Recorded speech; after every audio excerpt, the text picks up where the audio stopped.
захватить, но я не хочу победы любой ценой. Я никому не хочу ставить ногу на грудь. Я хотел бы остаться с тобой, просто остаться с тобой. Но высокая в небе звезда зовет меня в путь. Группа крови на рукаве, мой порядковый номер на рукаве. Пожелай мне удачи в бою, пожелай мне не остаться в этой траве, не остаться в этой траве. Пожелай мне удачи, пожелай мне удачи.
Shut your ass!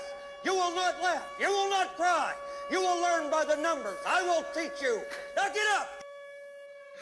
Good evening, friends and fellow harmful domestic extremists.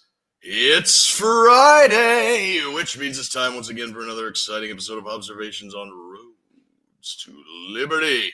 If you enjoy our content, please give us a like, a share, a follow on the new Twitter profile, on Rumble, on Facebook, on YouTube, on all of the various social media platforms, or go to roads, 2, liberty.com, buy some of our merch, and help us keep the lights on over here. Joining me tonight is Mr. Forward Observer himself, our good buddy Mike Shelby. Sir, how are you doing this evening? What's going on, Hobbs? How are you, man? Good to see you again.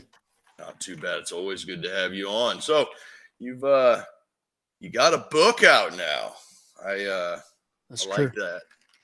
Yeah, I do, man. It was a long time coming, but it's out. It's out and shipping, and man, it's like one of those love-hate things. Like I hated when I was writing it, and I love it now that it's done. Well, yeah, because now it's going to definitely pay off all of the love, the blood, sweat, and tears you put into it, right? Yeah, I think so. And you know, it's always cool when you hear from people who are reading the book and they say, "Oh, you know, like light bulbs are turning on. I've never considered this," and you know, I'm thinking about things about my area that I've never thought of before. So it's always good to hear that as well. I mean, in addition to book sales, yeah. Yeah, of course. So tell us a little bit about it. Like, what's it called? Do you have a copy that you can show us? I actually do. This is the very first. This is the proof copy, one of one.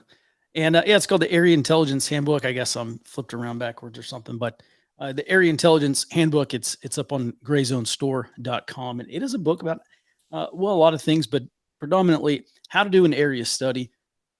And I would even go one step before that and say why people need to do an area study.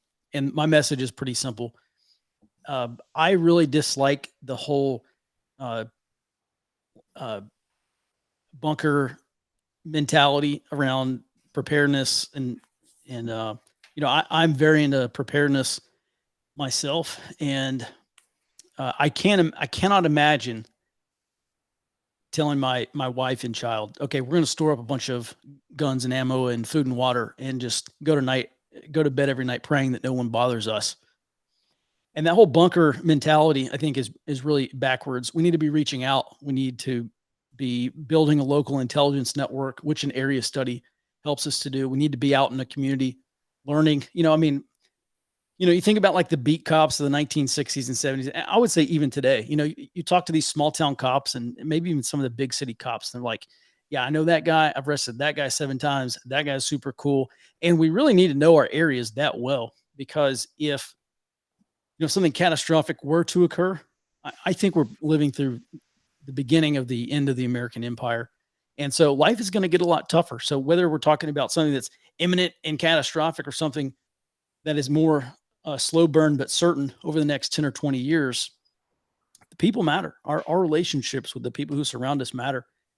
People can either help us or they can hurt us. And so we want to go into that with the biggest team that we can. So I guess just to summarize, you don't need an area study for emergency preparedness for a tornado or a hurricane or something like that. You do need an area study to understand what your area is going to look like when the political and social and economic fabric around us start to degrade, when we actually do need friends and allies, because life's pretty easy in most places right now.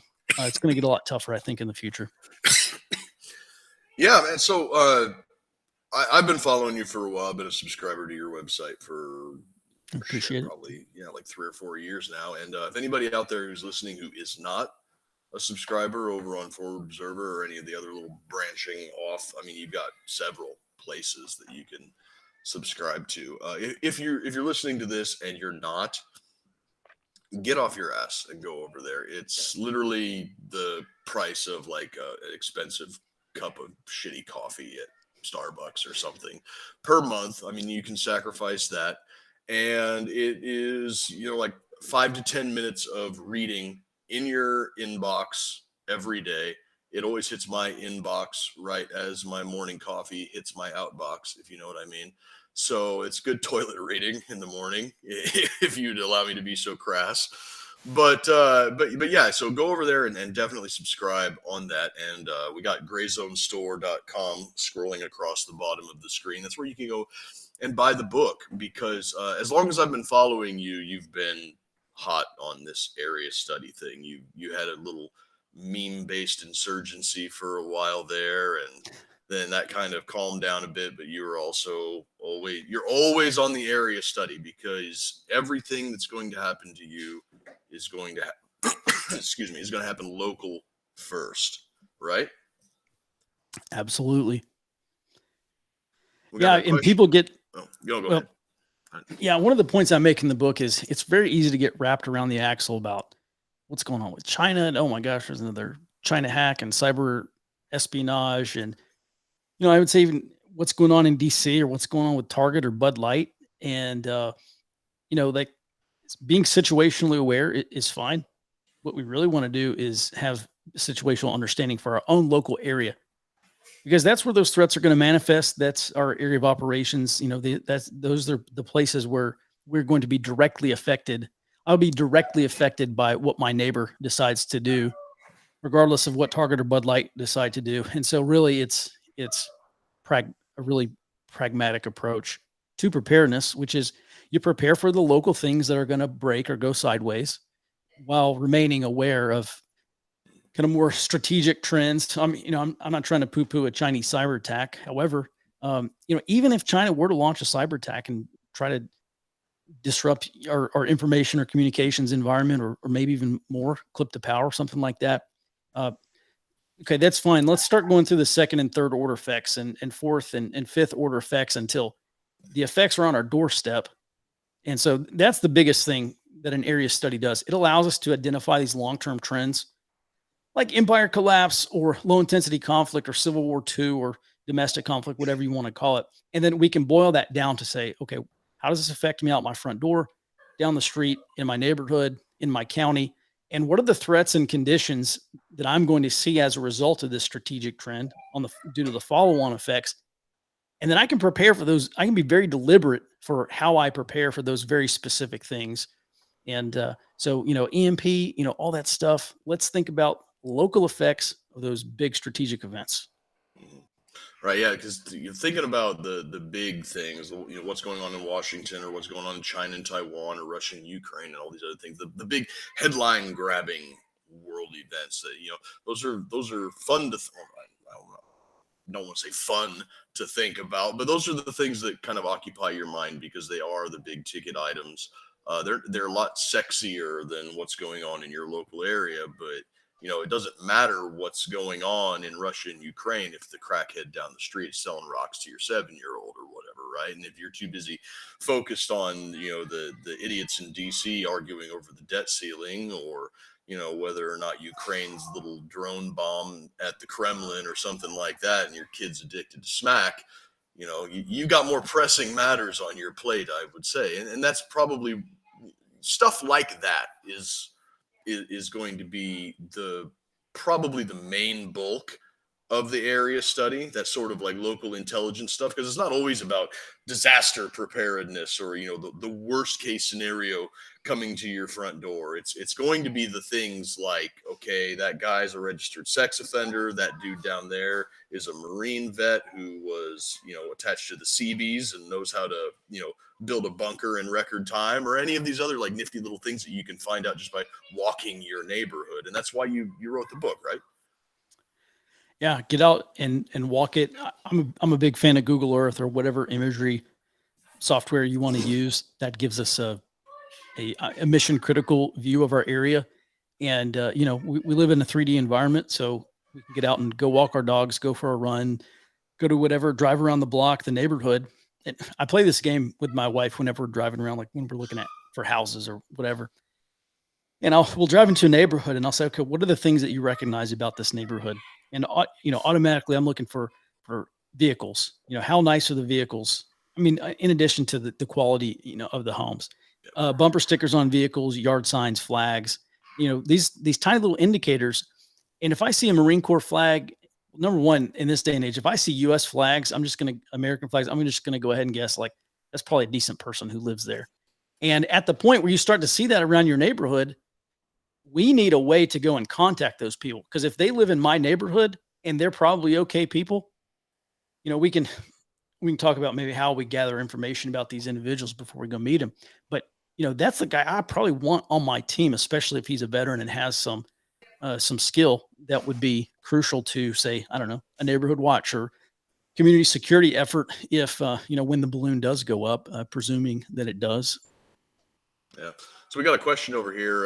NC Hurricane Hunter said, who is the former mill fed guy who'd been getting harassed by the state for teaching communities how to come together and become resilient in SHTF scenarios? I think you're talking about Mike Glover with American Contingency, if that's right. Who's another guy that I would really like to talk to, but he's a little above my pay grade. Different Mike. Yeah, I don't know. We could text him. Yeah, maybe if you got his contact info, send him my way. But yeah, so the impetus for this book, like I was saying at the beginning, you've been hot on the area study thing for a while. You've been putting out the information to people online. You do go around the country and teach these classes. So what made you decide to kind of shift gears and put in all of the work necessary to put it down into book format rather than just continuing to do what you do? Well, I've done videos and, I've done a ton of webinars teaching people how to do this with the digital book burning and shadow banning, and all that stuff. I mean, we've got to have this on paper. And so really the best way to mass distribute your ideas is to put them down into a book. And it's not just ideas. It's area study formats. And a big part of the book is my philosophy on, especially like the first couple of sections, why we need intelligence, why we need to do an area study. Here, the area study is the foundation for all preparedness and operational planning. In the Army in Iraq or Afghanistan, nobody was going into the Arghandab Valley not knowing where, hopefully not knowing where anything was, right? I mean, you've got maps, you hopefully have some IPB products, you have uh, hopefully some inkling of what you're walking into, good, bad, or ugly, and that all comes through intelligence. And so it's the same thing for us. It just, maybe not in the Arghandab Valley level, but we need to know the lay of the land. And so the impetus really is, how do we put this in a physical copy into the hands of people where they can read it, they can underline, highlight, take notes, read the book chapter by chapter, do their area study section by section, and now they're able to anticipate the future. They're able to understand what their area of operations look like, and then they're able to prepare for those things. They're able to improve their skills because they say, hey, it's a high likelihood I'm going to have to experience this event, or we're probably going to hit this type of hazard, or this condition is likely in whatever scenario. And now here, and then you build your mission essential task list based off of that. So everything's threat based. Everything comes back to intelligence. And so intelligence being the foundation of operations, the area study is just the most logical place to start for preparedness and security planning. Yeah, and one thing that you oftentimes bring up in interviews and other things that you do online is the fact that it is possible for you to go in blind in an area that you've lived at for several years. That's always the thing that people are, oh, I've lived here all my life. I'm born and raised here. I know it like back of my head, blah, blah, blah, blah, blah. So, but yeah, you can go in blind to an area that you're or very familiar with because things change over the years. And you've been deployed. I've been deployed. We know that after you've been in an area for a while, complacency sets in. You get that sort of normalcy bias going on where you don't notice that thing that's been happening every day at the same time for the last week turns out to be a guy kind of prepping you up to, maybe take a bomb or anything like that. So that thing you're talking about that you do with your wife where you drive around and ask her what she notices, your wife sounds like she's much more patient than mine. I don't think she'd want to play that game with me, but that's neither here nor there.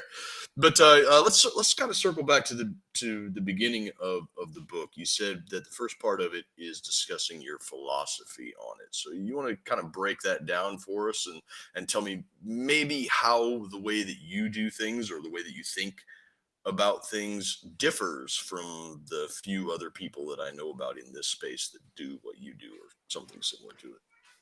Yeah, that's a good question. And I would love to. When I look at preparedness, I'm looking at two different sets of activities, two different focuses. The first is sustainment. Okay, that's typical prepper. I call it stuff, but it's typical prepper crap, which is, a means of security, means of, storage of water, the ability to filter water, acquire new clean water, food, bug out bags and all that stuff. I just saw an email from the other day that's like, oh, you've heard of bug out bags and you heard of this and that. And now there's bailout bag. You also need a bailout bag. And, the people who have all those things, that's fine. If you expect you need something like that, I'd rather have like a 24-hour sustainment bag for any mission. Rather than, 4 separate bags for, 4 different names. But if you're going to bug out, you got to know what you're bugging out into. So everything comes back to the area study. So that's sustainment. Okay. If, food, security in this order, security, food, water, and then shelter, fire, whatever else you need to survive.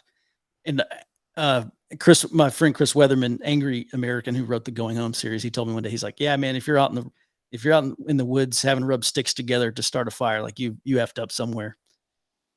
But even in the survival scenario, it's like, where's the water? Well, do an area study. Like that's something we can figure out right now, quick and easy and for free, as long as you have the internet. What I want to do is get people in that sustainment mindset to like graduate to the next layer, to these second layer things. Like let's build a neighborhood watch, which is a de facto intelligence network. Or let's start deliberately building a local information sharing network with the people who live in our community or in our county or even in our region. I think we are, if we do end up going to war with China or for some reason in a period of crisis or conflict, trade with China stops. I mean, there's a lot of stuff on these tractors that are made in China or made overseas in general. There's a lot of stuff on these 18 wheelers that are keeping Walmarts and grocery stores stocked. And we got a little bit of taste of this in 2020. So, if we do go to war with China in 2025 or 2027, that's kind of the inside the beltway defense establishment expectation right now. And all of a sudden, a part breaks on a tractor and we can't get it from China, or an 18 wheeler breaks down and there's no replacement parts for his engine because all that crap's made in China. We need to have an alternative logistics system, and we need to start identifying the critical people, the engineers, the metal fabricators, the people who can make the things that we need, and also start looking for alternative sources of the things that we need. So maybe that's a 3D printer, maybe that's a metal fabrication shop, but there's a very good chance that our future is going to be heavily impacted by just a failure to be able to get things from China. And so I call those things second layer solutions, right? I mean, that's not like your typical prepper thing, but preppers need that stuff. We have to be able to share information. We're limited by our line of sight and what we can hear. I can't be in 50 places at once, but I can have an intelligence network, a local intel network of 50 people who can be in 50 places at once and be feeding me that information. And so, that's where we really need to get to. That's not the end goal, but that's just like food and water and security. That's like your 25-meter target. That's super easy. All it takes is money. Your 50-meter target is, your local network or neighborhood watch. And then, we got 50 and 100 and targets beyond that too. So let's get from our 25 to 50-meter target. Let's not just stop shooting at the 25-meter target. That's my point. Yeah, and don't neglect the 50 and 100-meter targets to try and shoot for the 1,000-yard targets out in Washington, D.C. or overseas. So we covered a lot of ground there, and I don't even really know where to go from there. So go ahead, take it away if you got something. Yeah, man. I mean, if you haven't been able to tell, I love talking about this stuff, and you'll be kicking me off here in about 3 or 4 hours. So I see four strategic trends, and our goal is not just to identify the trends, but again to identify the follow-on effects. Okay, this is happening at a global level, a strategic level, long term, 6 months, a year, 2-3 years, a decade out. What is it? How does this impact me at the local tactical level? And so, an area study is about having that tactical level view, the local area, and to determine how these strategic trends are going to affect you at the local level. So the first thing is that the history of empires is not on our side. No. Sir John Glubb wrote a great little essay. It's only like 20 or 30 pages long. It's available online. Just search Glubb, Glubb, Fate of Empires. And, I was first turned on to Glubb, I don't know, back in like 2013 or 14. This guy who writes under the name John Mosby, he runs the Mountain Gorilla blog, which is a great blog. He started talking about the fate of empires and search for survival. And so I read that book and I was like, holy cow. Glubb in this book, first of all, Glubb, he's a British guy, World War I and World War II veteran. And what he writes in this book is about the phases of empire. And he says that empires on average last about 250 years. Now, empires don't have exact start or end dates, or maybe they rarely do. And so, you've got some empires that last 230 years, but 250 years is pretty much the rule.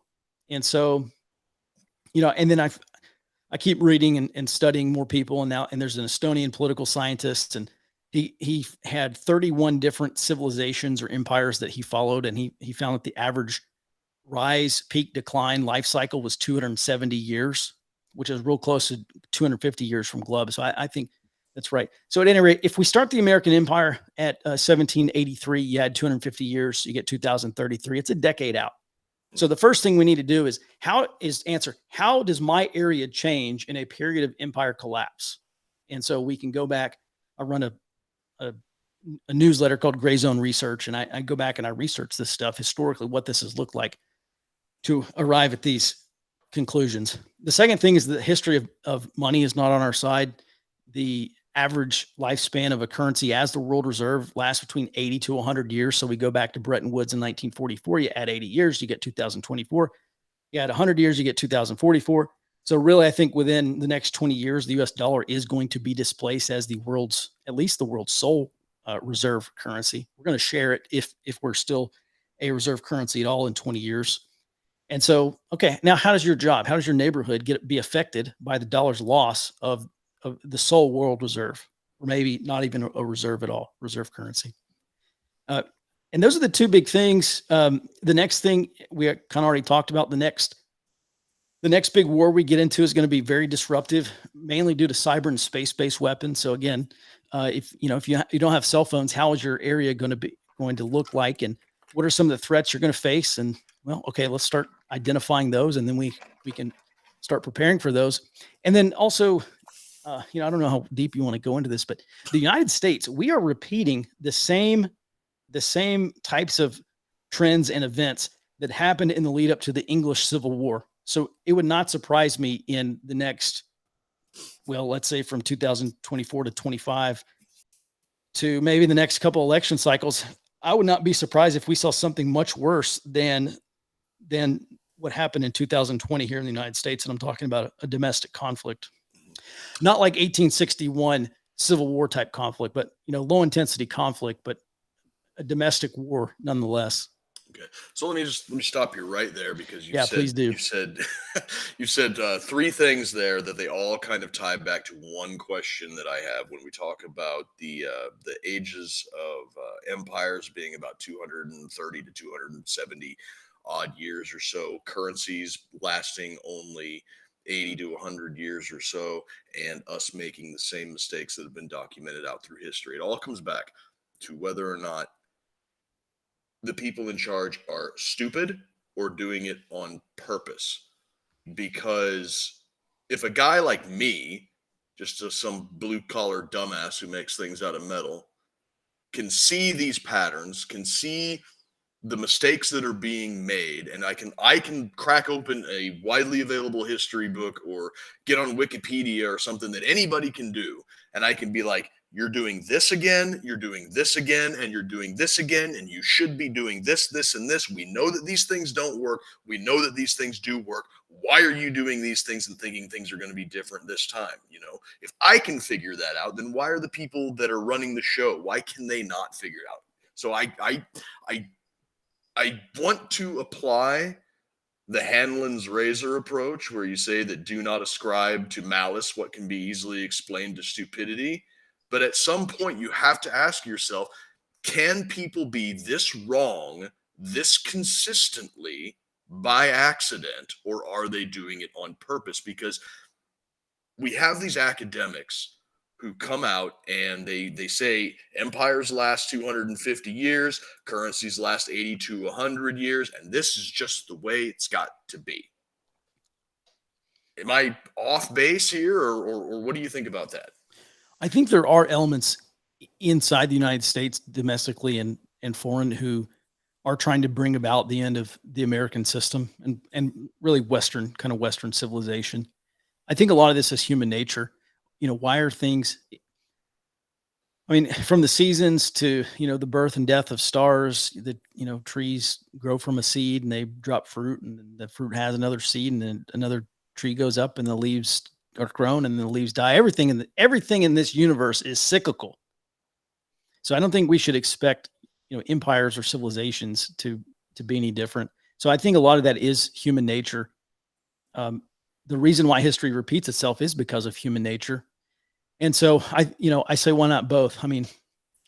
We can blame some of the acceleration on elements in U.S. society that are trying to destroy our society.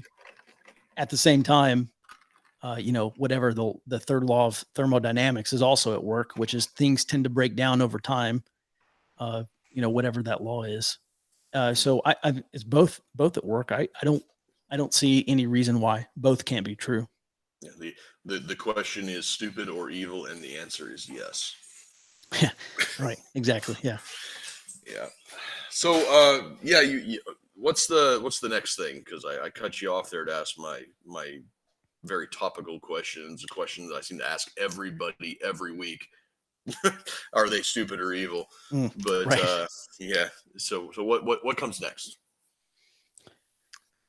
Well, I mean, those are the big four trends that we have to, the strategic trends. So these play out over long periods of time. Um, but we have to identify the local effects, and then we can be very deliberate and specific with what we're preparing for. So the history of empires is not on our side. Monetary history is not on our side. The next world war is going to be very disruptive. We go to war with China, it's not going to be an over there problem. I mean, I think this latest cyber espionage / hacking group news that came out with the NSA. I mean, I think that pretty much proves that China could start flipping some switches if they really wanted to, or when they're ready to. Yeah, and then and finally, domestic conflict, low intensity conflict. And let me just maybe add on this thing. Really, what we're talking about here is it's a term that the Army for decades used: low intensity conflict. They really now they call it irregular warfare. But I'm a big fan still of low intensity conflict. It's an umbrella term that includes everything from violent social movements, what we're seeing right now, violent social movements and terrorism, to popular revolution. I think 2020 was an attempted popular revolution, like a U.S. version of Euromaidan in Ukraine. What was that, 2014 or somewhere around there? Up to armed insurgency. So we're not talking about it's below the threshold of conventional war. So we're not talking about tanks and bombers, and but it's above routine peaceful competition. And so a lot of the things that we're seeing, the political warfare, the economic warfare, especially against the right, the kind of elite capture of the institutions, the capture of American culture by the left, the popularization of these kind of leftist ideals. That is all a part of a low intensity conflict. So they are waging war. They may not be killing people outright, at least not very often right now. But that's not to say the killing couldn't start in another couple of years, maybe a couple months, but probably not. Right. So with the low intensity conflict that's happening here, you talked about the sort of elite capture of the institutions, popularization of leftist ideas. We are seeing a bit of a backlash. Do you think it's because they push too hard, too fast, or do you think it's because of the prevalence of social media and counter signals being able to get out there faster and on a wider basis? Well, the short answer is I don't know, but probably both of those things are in play at some level. You look at how American culture has just continually drifted towards the left. And what do they say? Republicans' positions today were Democrats' positions 10 or 20 years ago. They're winning the war. I mean, they're winning it's been a long-term, march through the institutions, or whatever you want to call it. So I don't know this. I think the trans kids stuff in the drag queen story hour, I think that is an acceleration of what was happening more slowly. Yeah,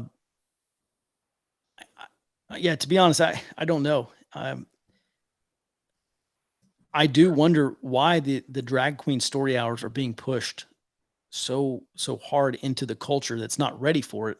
That was something that I did want to ask you because it does seem that that sort of thing, it was practically an overnight thing where it was nowhere, and then you wake up the next day and it's everywhere.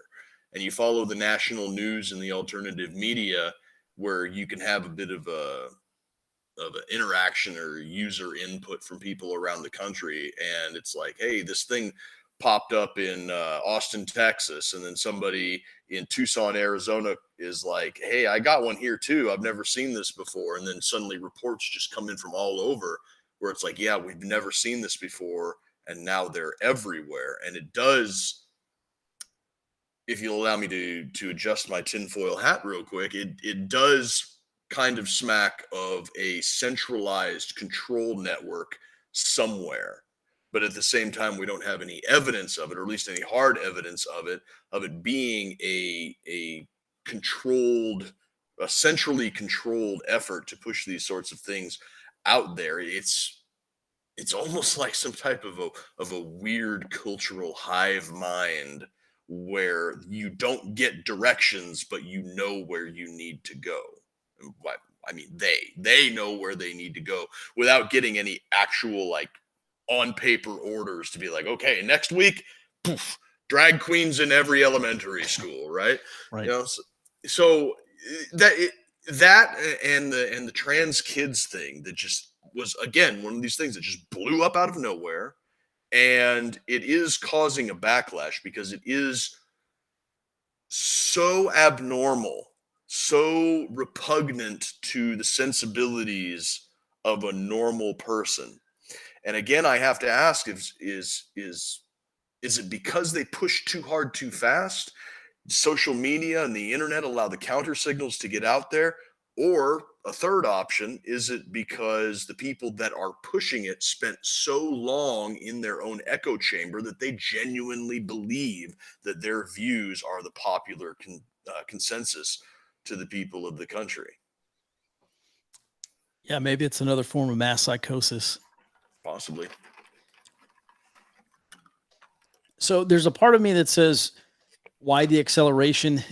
Maybe because the people who are running the cultural revolution today, maybe they lack the patience that their forebears had, I guess.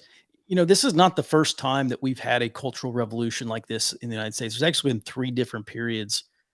You go back to the early 1900s, like pre World War One, and you have battles with anarchism and the anarcho syndicalists and a lot of the similar type groups we see today. And that resulted in the Palmer raids. I think it was 1919. The Attorney General Mitchell Palmer deported something like 5,000 immigrants from the United States because they had these uh, uh, sympathies or actively engaged in anarcho-communism or syndicalism or some of the socialist violence. And so that the FBI, they started. I mean, that whole like COUNTERINTEL Pro and the whole kind of counterintelligence effort from the FBI. That's where that got started, infiltrating I think it was a Socialist Workers Party. They interestingly, they actually went around to the parents and the boyfriends and girlfriends and the employers of these people in the Socialist Workers Party, and they said, "Oh, do you know that this guy's doing un-American things and he's a socialist and he's trying to destroy the country." Whatever they told him, and they would get fired from their jobs, and their parents would get on to him, and so that was the way they broke. I mean, that's when you could still shame someone, and Kind of that's like how what they. Antifa tried to do to me when I ran for Congress 3 years ago. They tried to get That's me fired from exactly. my job. Yeah, that's exactly. Yeah, it's economic dislocation. You try to dislocate your opponent from or adversary from a means of making money, and so you hurt them, and so it also has a kind of a deterring effect. So yeah, it's kind of maybe turnabout as a little bit of fair play there because that's exactly what they do. But at any rate, my point is, that happened and it resurfaced back in the 50s and 60s and especially the late 60s and into the 70s, early 70s. And then you had COINTELPRO up until, I don't know, I wrote a college paper on this, but I think it was like maybe 1973 or 74. But even then, federal law enforcement, they were able to break up like Students for Democratic Society and the Weathermen and all these other terrorist groups. They were able to stop that cultural revolution. The third iteration they've learned, because now the FBI is in collusion with the cultural revolution, and that goes back to elite capture and capturing the institutions, capturing the culture. And so, man, I'll tell you, I'm not, I'm just not real optimistic here that, um, it's tough to say, but I think the left is way more advanced than the right in terms of their ability to attack in low intensity conflict. And again, it's not like kinetic or violent attacks, even though they do that as well. It really is political and economic warfare. I think they're much better at it than we are. So I don't know. One of the downsides to as far as these sorts of things go for people like us and people that are on our sides, one of the downsides of being the people who just want to be left alone is that we tend to want to leave other people alone, and that makes networking and bolstering defenses against things and engaging in things like elite capture and the long march through the institutions and all of this other stuff. It's like, man, I don't want to put up with that kind of crap, because I wouldn't want somebody to do that sort of stuff to me. So we tend to kind of neglect that stuff, and that's how we kind of end up in the situation that we're in right now. And unfortunately, we're in some dirty times, and there's some dirtier times coming, and we're going to have to be prepared to roll up our sleeves and do some dirty work. Well, that goes back to bunker mentality. It's just like, oh, pray they leave me alone. Man, that paracord bracelet and that bug out bag, it's not winning low intensity conflict. It's not keeping, now we're seeing the stuff that was in Seattle and Portland, move into more suburban and rural areas. And so, all that prepper stuff is not winning the war. I mean, maybe you sleep well at night because you've got 3 years of food in your basement. And you might need that food if you lose this war. But even then, that is a solution that goes to a completely different problem. And our real problem is that we're behind the curve in the cultural revolution. And when you look at like a proto-insurgency or kind of a cultural revolution, what Mao called protracted warfare, it has phases. And so if you're in the latent and incipient phase or the organizational phase, that's where that whole thing starts. You actually can defeat a leftist popular revolution or people's revolution or proto-insurgency. You can beat it in the first phase. You can beat it in the organizational phase. You have to counter organize. You have to community organize better than they do. And there's a reason why community organizing is a career path on the left and not a hobby. It's because it works. And so really, if we ever want to stop this, we have to start community organizing. And that's just not a prepper. That's just not a thing that preppers do. And so I'm really, I cover this part, I think, hope pretty well in the book. The prepper community is a massive, people may think it's fringe. I think it's a massive community, and there's a lot of political and social and economic power in that community, but they've got to get past sustainment. They have to get past that bunker mentality and realize, and not all of them, I'm making a generalization. But yeah, get out of the bunker mentality. We got to start beating feet and building our own political, social, and economic power where we live. That is what is going to win the war, at least at the local level. Right. So 2019, 2020, 2021, all of those last 3 or 4 years, we had kind of a perfect storm where we had the effects of lockdown, economic hardships, inflation, combined with a pandemic. Nobody was really sure about anything. You had people that were at each other's throats, building their entire identities around whether or not they wore a mask or whether or not they took a shot. You had all of that crap splitting people further and further apart from each other, on top of basically what amounts to race riots, or a low simmering race war, almost kicked off because a fentanyl addict overdosed and died in the streets, and it was very ambiguous. And I saw with the Daniel Penny, the Subway Saxon, as I've heard him called a few times on the internet, you have what appeared to be an attempt to get that sort of thing going again. And luckily it fizzled, because it was just too obvious that the story that they were pushing was bullshit.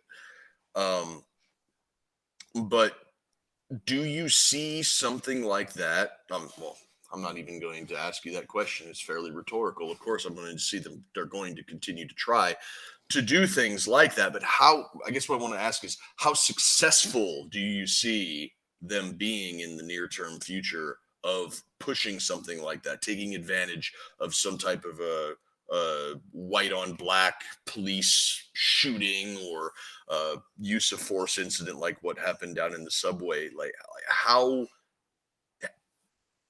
have they shot their shot and now it's done, or is this a useful tool that they can use in the future? Yeah, so when we look at any kind of conflict, but especially low intensity conflict, popular revolutions, violent social movements especially, we're really looking at three three phases, or three, I guess three factors. And number one is the structural fault lines. And so those are the dividing lines. You might call them cleavages in society, right? Those are the tears in the social fabric that agitators poke at to get people riled up. And so when you have that tear in the social fabric, you have beliefs, or, race, religion, ideology, politics, whatever, the rural urban divide, whatever it is, you have a structural fault line that can now be exploited. And then you have accelerators of conflict. And, the structural fault line puts the water in the pot and puts the pot on the stove. Accelerators turn the temperature up. So when you have stoking of racial animus and agitation, those are all accelerating factors. And so the most difficult jump is to go. You need a trigger, and that's kind of the third factor of a conflict like this. Is you need one single event that boils the pot over.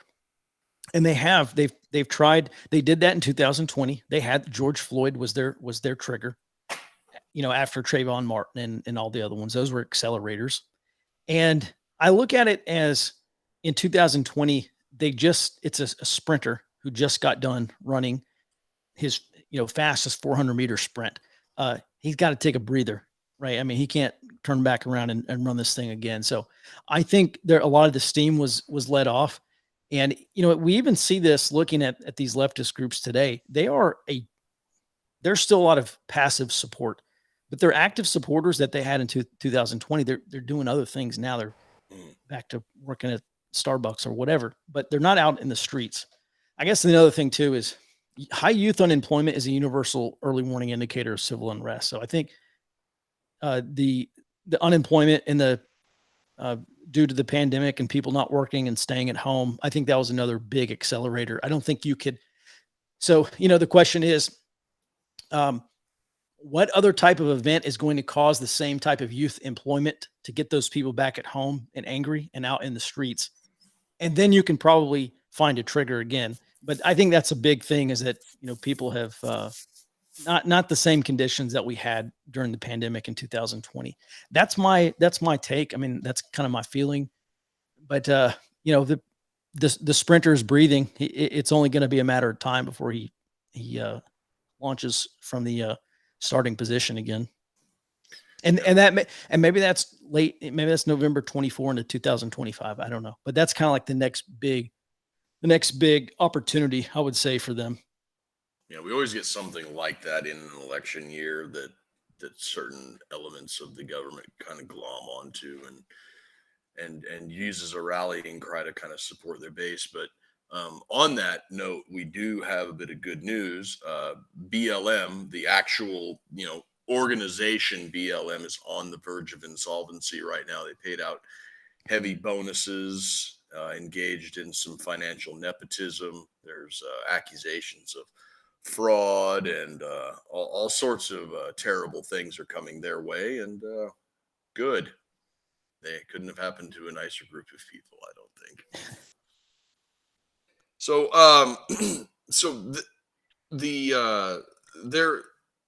God, I don't even know how I want to ask this question, but we saw during the BLM riots and everything, we saw large crowds of people that seemed to have just like had a switch flipped, where they went from being, bored middle class suburbanites to black bloc protesters shielding each other en masse. They're all dressed all the same in black bloc. They throw a Molotov cocktail and they disappear into the crowd, and there's no way for the police to determine who it was that threw it. So they obviously can't arrest 5,000 people, and they let them go, right? So this kind of goes back to that question that I well, not a question, but the statements that I was making before about the sort of hive mind mentality, where it feels like there's a central governing authority that's giving them their orders, but there are no orders coming. They just seem to know the direction that they need to go. Like, what is that? Is that a quantifiable thing? Are they using some type of? Is there a centralized authority, or what am I missing here? You help me get my intelligence squared away, Mike. That's why I have you here. Well, I think so. Going back to 2017, I started going around to a bunch of the places where you remember, like when Identity, Europa, and all those other guys were out trying to fight with the Black Bloc. I guess 2016 and 2017 and beyond. And I went to a bunch of those, and I was at the Battle of Auburn, which really they're hyping it up like it's going to be some big thing. But in Auburn, Alabama, I went there, and there were more police officers than anybody. Mm-hmm.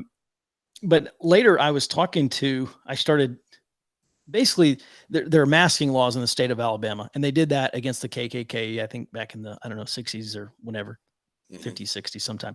And then some, the Auburn police was like, hey, there's actually a state law against masks. So they made them take their masks off. And so, afterwards, when the Black Bloc dispersed, I went up and started talking to a couple of them. And there was a guy with an accent that, well, let's just say the guy was not from Alabama. And I asked him where he was from. And he said, well, he's from Boston. And I was like, oh yeah, that makes sense.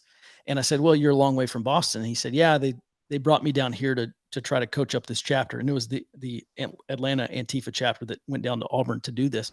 And so I think there's a leadership cadre that probably existed back then, especially in places like Portland or Boston, where this is far more common than a town like Atlanta. So I wouldn't say, they say like these affinity groups, they do everything based on, what do they call it? Yeah, there's like not leaders. It's a flat organization. They're they don't have like a chapter president, but I do think they recognize seniority. Like, oh yeah, this guy's been through 10 riots before. Like, probably followed this guy's lead. It's the same. It's doctrinal.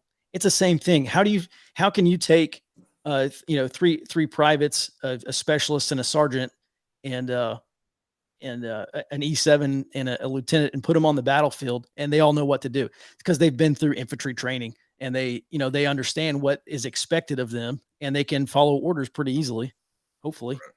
Well, I guess what I was. Oh, go ahead. Sorry. Well, I was just gonna say. So with that doctrinal understanding, they don't necessarily need, like, they don't have to operate like a line unit where there's one person telling them what to do. They just kind of know what they're supposed to do because they've been indoctrinated. Okay. So I guess what I'm trying to puzzle out here is like when people on the right want to organize for any type of an event, whether it's a march or just a typical get together, you put out the word, you make flyers, whether digital flyers online, you make an event on social media. It's all very much in the open. It's transparent. And whether or not people show up, well, sometimes people got shit to do, right?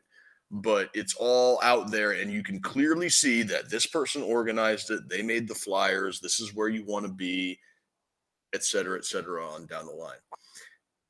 The left equivalent to that, it seems to be like somebody will just be like, hey, flash mob at XYZ, and 5,000 people will just show up.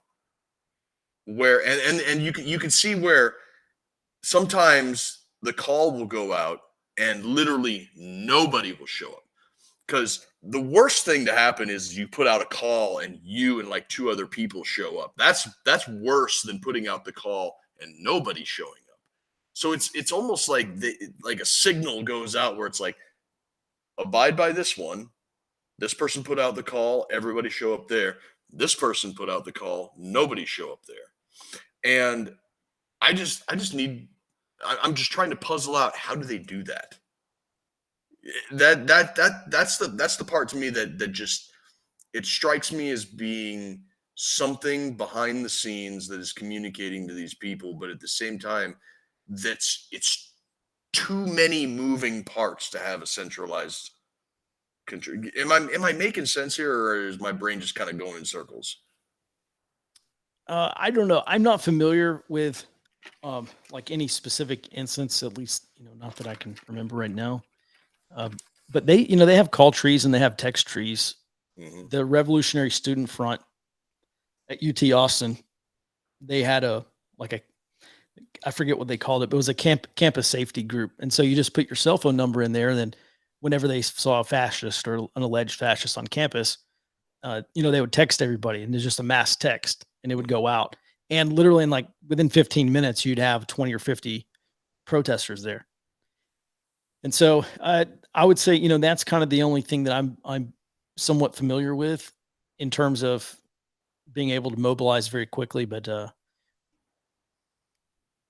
I don't know. I guess maybe I'm not really understanding. Am I Right. answering your question at all? Yeah, yeah, it is. It's that sort of organizing structure that kind of always puzzled me, because I don't belong to any of these text trees or anything like that. It's that sort of structure that has always bewildered me. It's like, how do they get 5,000 people in matching uniforms basically to show up at one area where we can't even have a barbecue in the park to discuss a neighborhood watch or something, when we spend weeks preparing for it and make flyers and everything. It it kind of goes back to what we were talking about before, where there's that individualist streak that goes through people like us, where we just want to be left alone and we want to leave other people alone, versus the more collectivist mentality that says, like, oh, call to action, better go, without even thinking about it. It's like dropping pheromones in an ant pile or something. Yeah.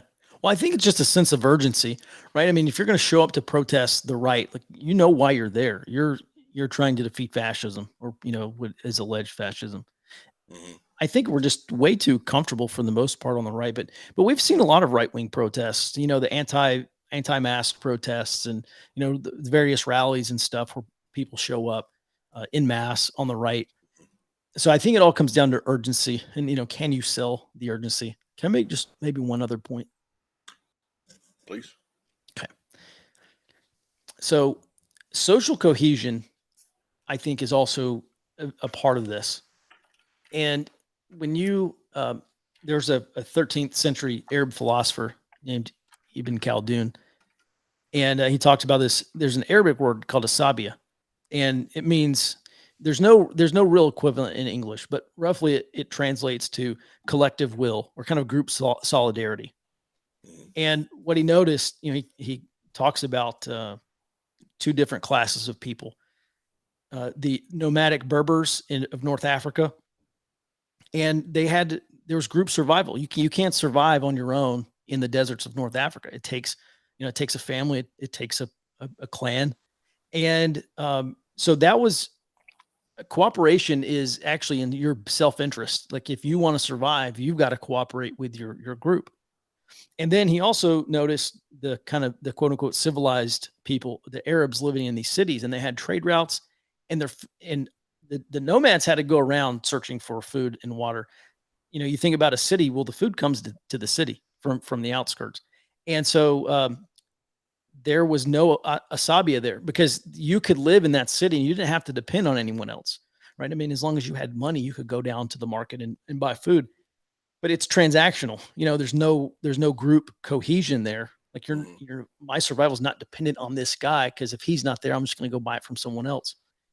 And so one of the things that he noticed is when groups that experience hardship have much stronger social cohesion than groups that do not experience hardship. And I think that's part of the problem for the average American on the right, is we're just too damn fat and happy and pretty comfortable in our suburban homes. Mhm. Whereas, you look at the left in these, urban cities, they're surrounded by perceived threats. I mean, half of their bullshit is just completely contrived. Right. But it doesn't matter. It's a perceived threat, and that tends to, I think, build social cohesion, kind of for that. And I think that's also a big part that's Mhm. causing the disparity in terms of cooperation and organization. That right there gets into some philosophical territory that me and Ben have talked about before. It's this weird human nature to, in the absence of hardship, human beings will manufacture hardship for themselves. That cyclical uh march of time, where the hard men create good times, and good times Right. create soft men. That cyclical thing where the soft men, it almost seems intentional that they make hard times for themselves, because everybody becomes so drifted apart. Even if you're in the city, even if you've got social media, you have instant connectivity to anybody on the planet, but we have never been so separated from each other, I don't think, in all of human history. It's a weird paradox. And going back to what you're talking about with the right wing protests, talking about like the masks and the vaccine mandates and everything that we did see protests against, um, going into you had the hardships and the perceived hardships, but you also had the immediacy and the personal level effect on you. You know, um, these weird lefties, they see this fight against fascism as a legitimate existential threat, as if some right-wing death squad is going to kick down their door, them personally, Mhm. not in the abstract, not one of their ideological allies or something. They seem to believe that their door is personally going to get kicked down by a right-wing death squad, and they personally are going to get dragged off to a concentration camp and get a bullet in the back of the head or something. And I think that's what not only motivates them to do what they're, and I'm answering my own question now from before. It's because you got me on the path there. Now it's like that right there is not only the motivation for the immediacy with which they come out to these protests that they do, but it's also the motivating factor with just how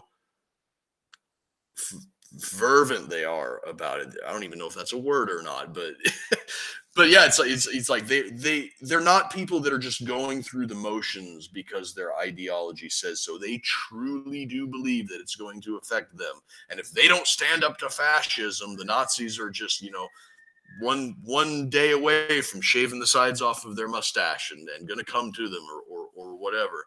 And the right does not have that equivalent, perceived or otherwise, even though when you've got things like the weaponization of the IRS, the weaponization of the DOJ, all of these things, it's quickly becoming apparent that the right is going to have perceived or real existential threats from a larger power source that might end up motivating them to do something similar to what the left wing groups are doing, only from the other side. And it's that ideological pendulum swing that the lefties are hyperactive and doing everything that they can, and then they get the elite capture and the institutional capture, and then they begin to use it against the right, and it swings back, and now the right is good at organizing. We might just be a few years away from seeing a right-wing equivalent to Antifa out on the street.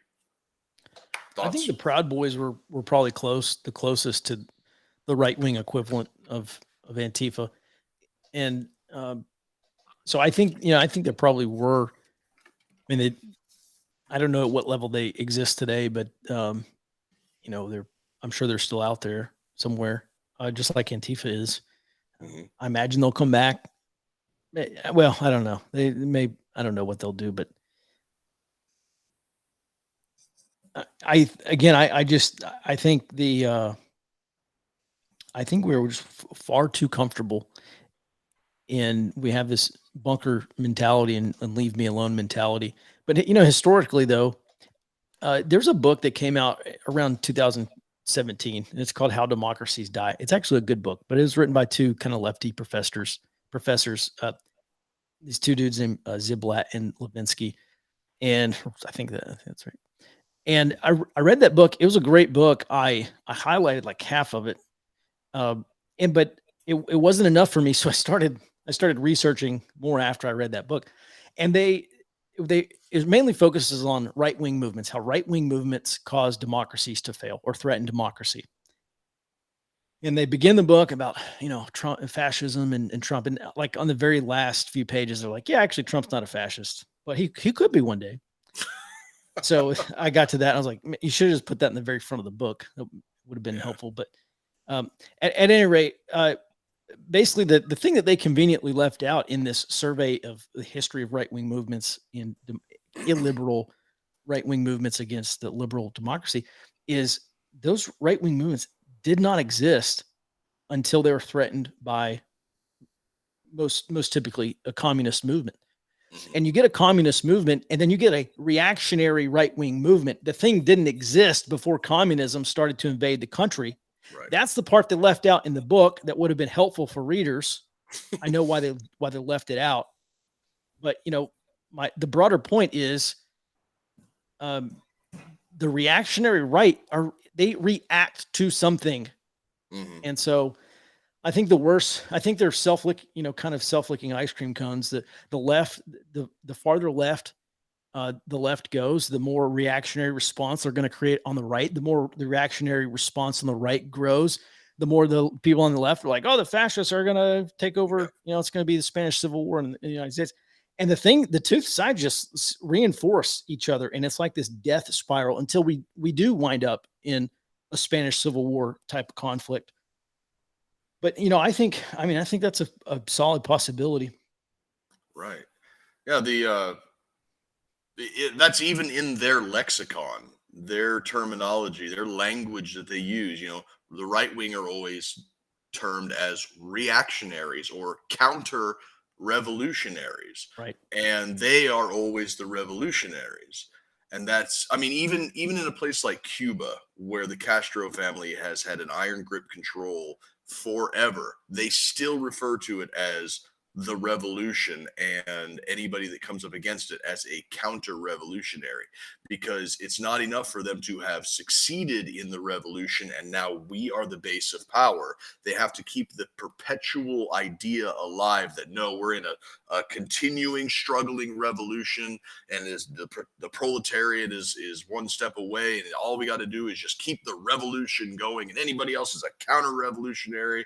And that's their lexicon. But even in those frameworks, it kind of it doesn't undermine itself, but it reinforces the point that you just made, that the right is never a threat until it needs to react to something infringing upon it.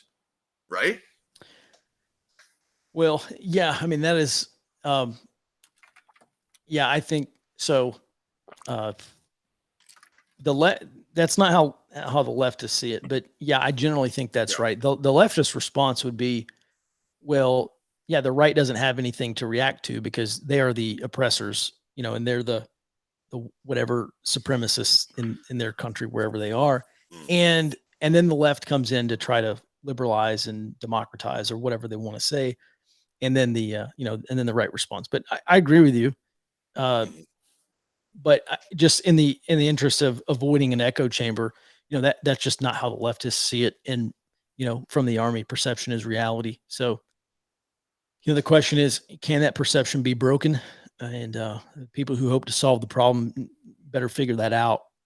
Otherwise, I think we are probably headed towards a Spanish Civil War type or an Argentina dirty civil war or something like that. Right. Well, we're a little bit over an hour right now, and I've got work tomorrow. So I'll let you get the last words in here. Right before we sign out, we'll do our normal AAR afterwards. But before he gives us some closing comments here, the store down there, scrolling around the bottom, grayzonestore.com. Pick up the new book. I will be doing so myself next week when I get my next paycheck.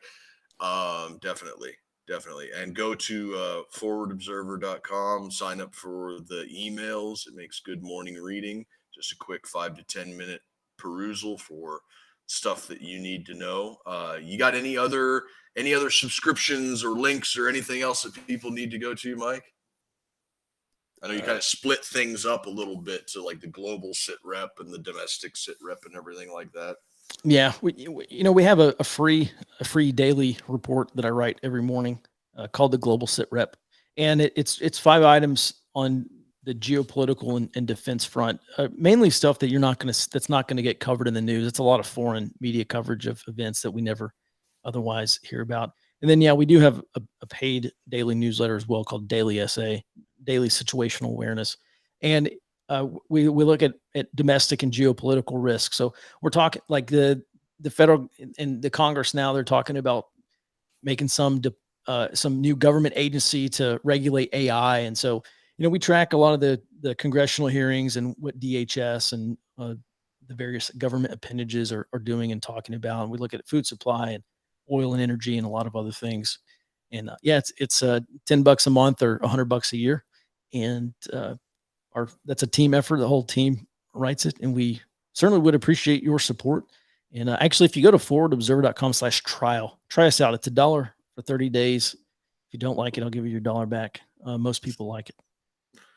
Well, there you go, everybody. Well, if you've stayed with us this long, of course, thank you for tuning in tonight. If you came to us through the new Twitter page, I appreciate you being here. I appreciate everybody over there that followed and shared and signal boosted and everything like that. You guys know who you are. I'm Hobbs. That's Mike Shelby. You were watching Hobbservations. Go to grayzonestore.com, get the book, go to forwardobserver.com, sign up for a subscription, go to roads2liberty.com, get one of our cool t-shirts and help us keep the lights on here. Thank you very much. Out.